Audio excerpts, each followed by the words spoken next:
আমি বানিয়ে ফেলবো মজাদার বিচি ছাড়া জলপাই আচার। এই জন্য আমি জলপাইটা পরিষ্কার করে ধুয়ে নিছি। নেওয়ার পরে এই যে 2 পাশে মুখটা কাটে নিয়ে হলুদ দিয়ে আমি সিদ্ধ দিয়ে দিব। এদিকে মশলাটা, আচারের 5 ফোড়নের মশলাটাও আমি ভাজে নিলাম। নেওয়ার পরে এই যে জলপাই সিদ্ধ হয়ে গেছে, বিচিগুলা সরাই নিলাম। এখন আমি চুলার মধ্যে একটা কড়াই দিয়ে এর মধ্যে তেল দিয়ে দিলাম, একদম খাঁটি সরিষার তেল। দেওয়ার পরে এর মধ্যে মরিচ দিয়ে দিলাম, জিরা দিয়ে দিলাম 5 ফোড়ন, দিয়ে দিলাম ধনিয়া কতগুলা গোটা, আর রসুন বাটা দিয়ে দিলাম। দিয়ে ভালো করে একটু নাড়াচাড়া করে নিব যেন একটু লাল লাল হয়ে আসে ভাজাটা। এখন আমি পেস্ট করা জলপাইগুলা দিয়ে দিলাম এর মধ্যে।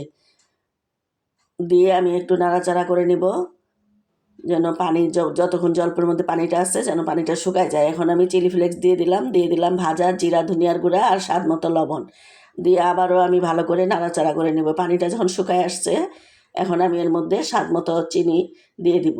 ইচ্ছা করলে আপনারা গুঁড়ো দিতে পারেন। এইভাবে করে আমি নাড়াচাড়া করে নেব। অনেক সহজভাবে আমি ভিডিওগুলো তৈরি করি। অবশ্যই লাইক দিবেন, ভিডিওতে একটা শেয়ার করবেন, কমেন্ট করবেন।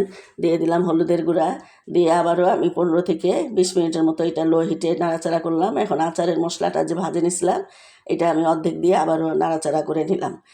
নেওয়ার পরে আমি যখন দেখবো তেলের উপরে উঠে আসছে জলপাইগুলা, এই যে তেলটা উপরে ভাসতেছে, তখন মনে করবো আচারটা আমার হয়ে গেছে।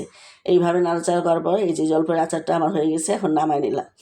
তেলটা বেশি হওয়ার কারণে আমি তেলটার মধ্যে কিন্তু ডুবায় রাখবো, এই জন্য তেলটা একটা বাটিতে ঢালে নিলাম। নিয়ে আমি এই যে ছোট ছোট করে এইভাবে বল বানায় নিলাম।